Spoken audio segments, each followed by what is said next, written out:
Good night. This very special Thursday night. We are on Facebook and on YouTube. Tonight, the main topic are the character of God, political ideology, and why it is important for the Christian to vote the Bible. First, let's start with the character of God. God's character is who he is as a supernatural being and savior. And he wants us to be like him. For us to be successful in life and for us to have a righteous life, we must try to be like God, his teaching, his ways, and his attitude. The character of a person is who the person really is. Whether we see him or we don't see him, that person continues to do the same things which are good, whether he is seen or not being seen. He is the real, authentic person. And for us to be like God, we only have to look at what God does and what he stands for and his values. Because God is righteous and is almighty. Whenever we detach ourselves from God, we begin to spiritually die. For us to live lovingly, righteously, and happily, we must use God's manner so we can have a healthy and fruitful life. The character of God is the testimony of who he is, and that's what he expects us to be like. Whenever it comes to political ideology, we have to understand that political ideology is a manner in which we approach a system where we can get the best quality of life. And mainly in politics, we have two approaches. We have the conservative approach or the liberal approach.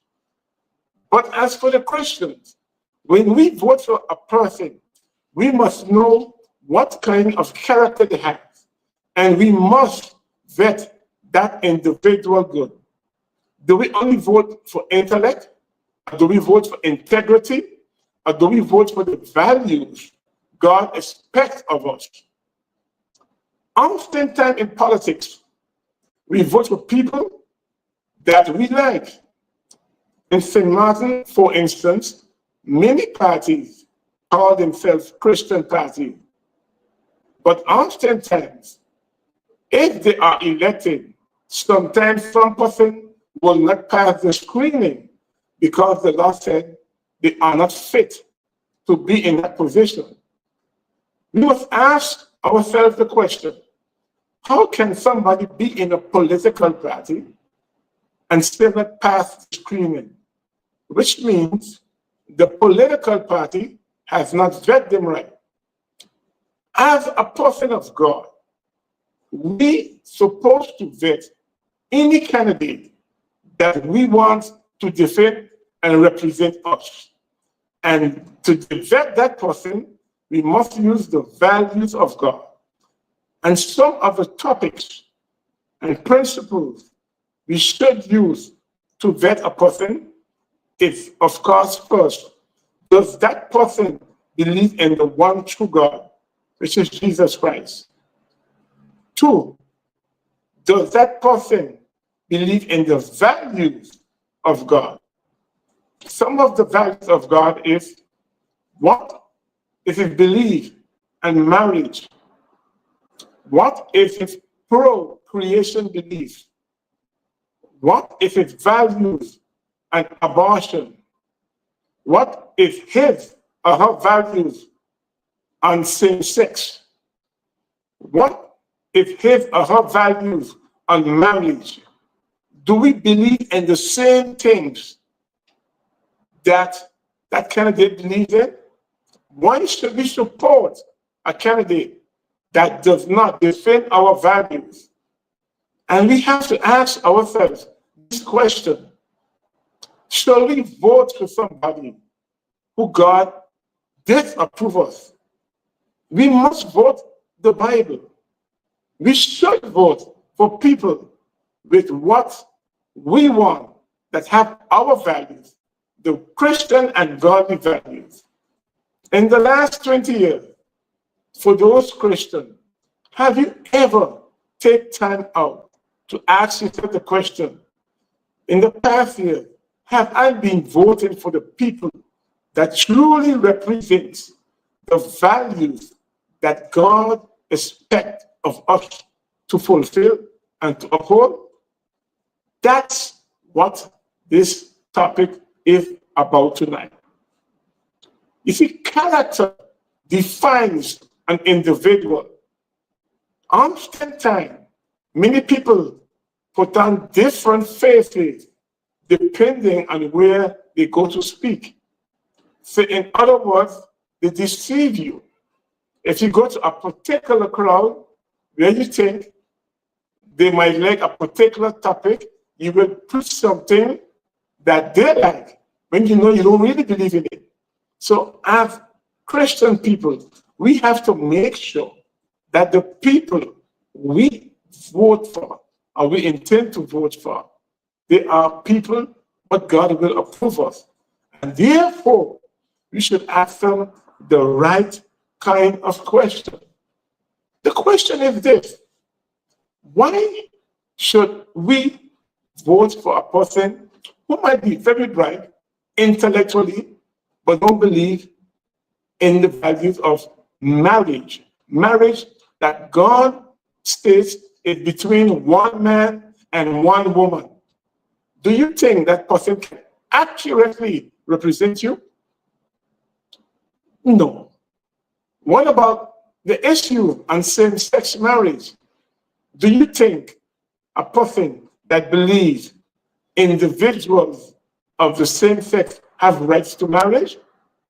These are some of the subjects we have to vet people on to make sure they fulfill the righteous character that God's approves of. Many people have intellectual and academic skills which they will pass on. But to have a quality of life, it must be a standard that God approves of. In the church, and as a Christian, would you want a person who can make you rich, but at the same time, the values they uphold will destroy the quality of life? You will be going into a destruction mode. The question is for you to ask yourself, what is right and what is pleasing to God? Do you want somebody who pleases the world, or do you want somebody who pleases God? You see, for a Christian, there must be a clear contrast between the Christian and the world. There must be no chance for people to conflict them together. There must be a clear contrast of what is righteous from what is not righteous. And it's up to the church to fulfill that duty. It's up to the Christian people to lead by example and to set the standards so people can follow. If the Christian get caught up in the world and the world leads him, then therefore you are not righteous by God's standard, because the world is the enemy of God. And a Christian must make a clear example of what is of God, what God stands for, and to be a clear contrast of God and the world.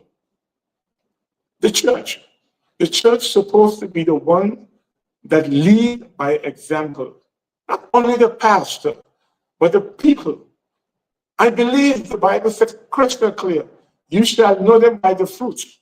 So when we treat people and when we greet people, do we greet them and do we treat them with respect? And are we compassionate and are we forgiving? Are we the right example to lead and show the world how a leader should be and what is expected of being a leader? This is what Christianity is about. We should be the gatekeepers of doing the right thing, not the popular thing. It's very difficult as an individual as a sinful individual to do the right thing. But that is the challenge. And therefore, we have to ask God to give us the faith and give us the moral character to take all the strength and to live pleasing to Him. It will come with persecution. It will come with people criticizing you. But nevertheless, you keep the faith, move forward, and overcome. You see, life presents many challenges, but who said life was easy? But the value and the joy is to overcome.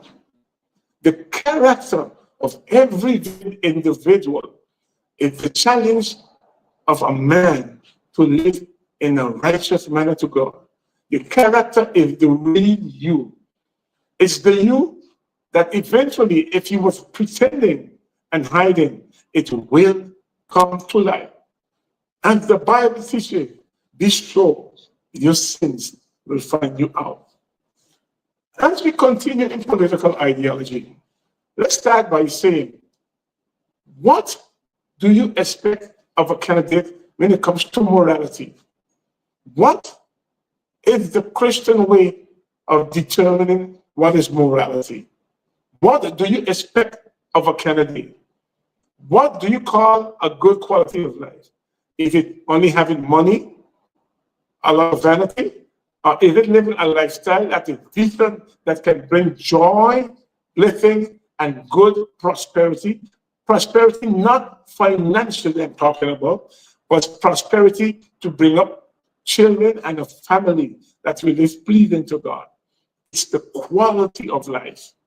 In fact, laws supposed to bring about a good quality of life for the country and for the community.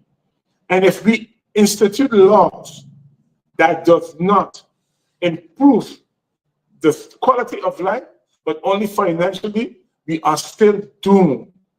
And it's up to us to make sure we vet people of good moral character that can bring those values to light.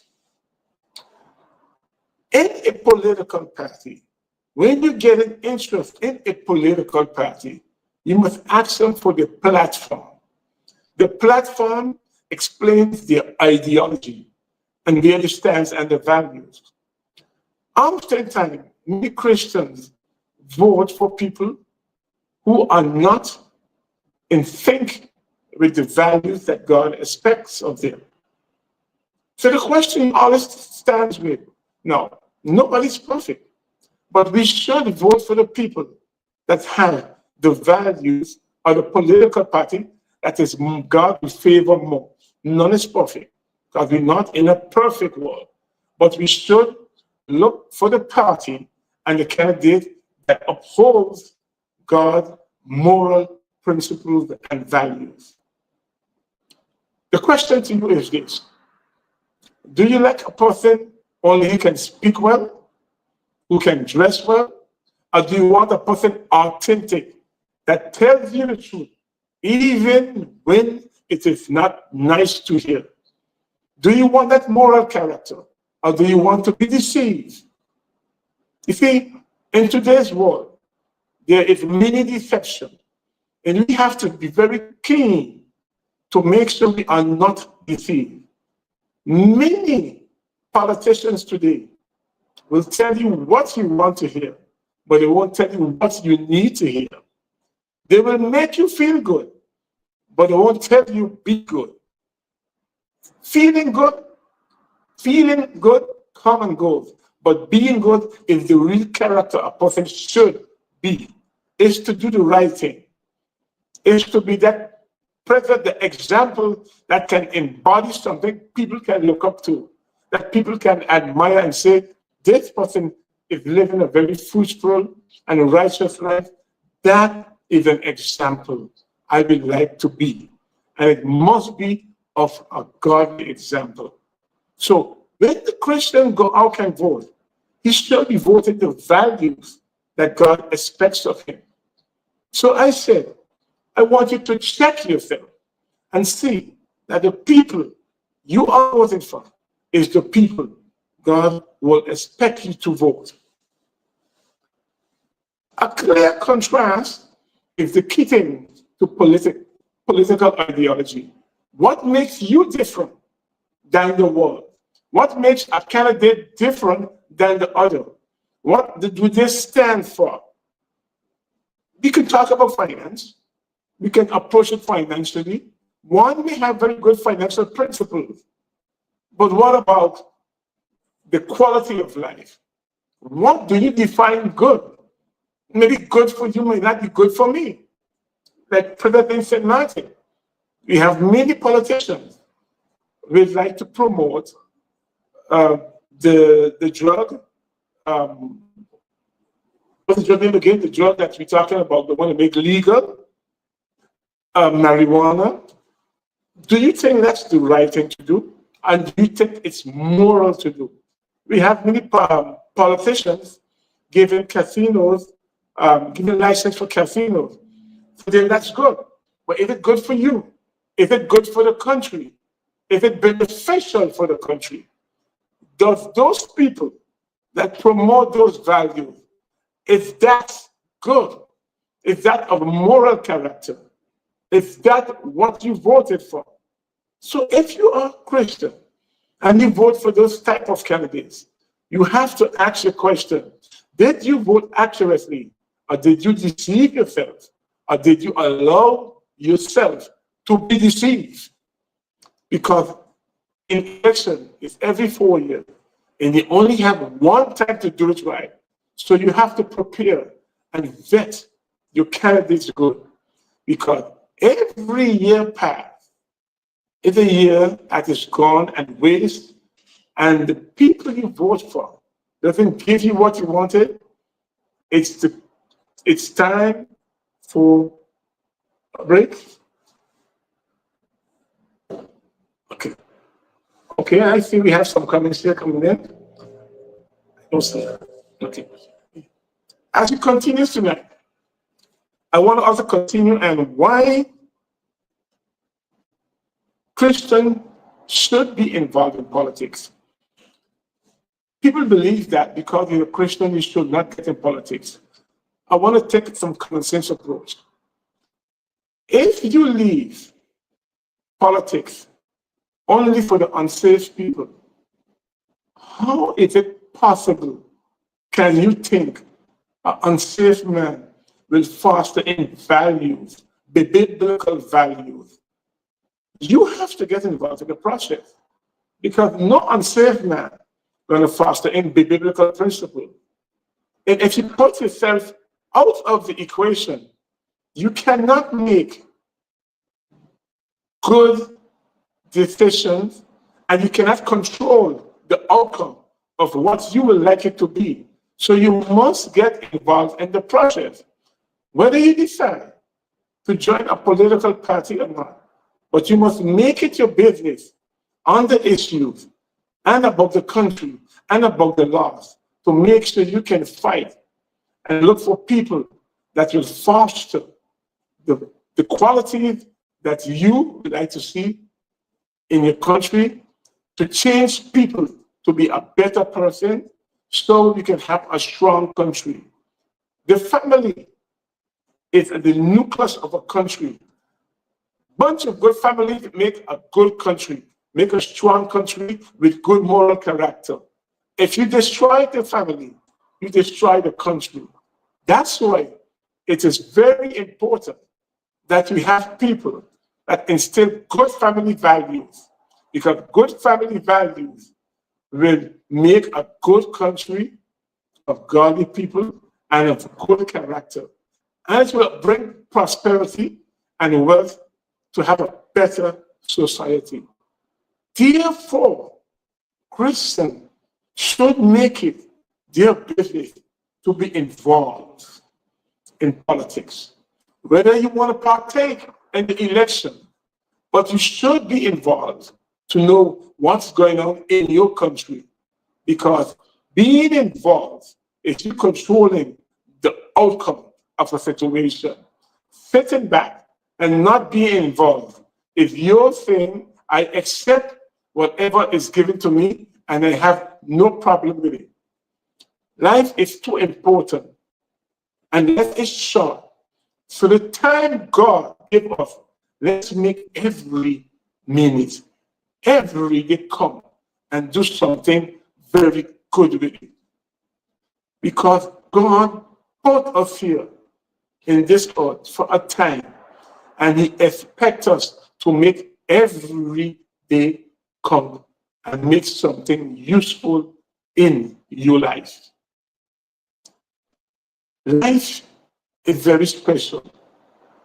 God gave us life, and God gave us grace to save us because He knows we have sinned.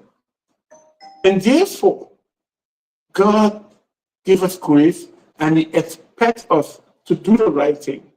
And if we accept God's grace, then obedience is the proof that we value His grace and that we will do all in our power to please Him. Even when we fall, we ask for forgiveness and we continue. Life, human, the blood of man is special. God spilled His blood to save us. The most important creature in this world is human, God's creation. And He expects us to do all in our power with the grace of Him to fulfill His desire.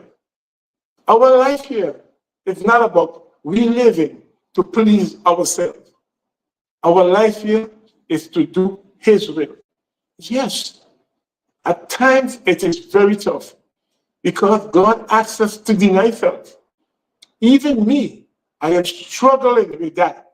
To deny self is very difficult because we have desires and we have wants.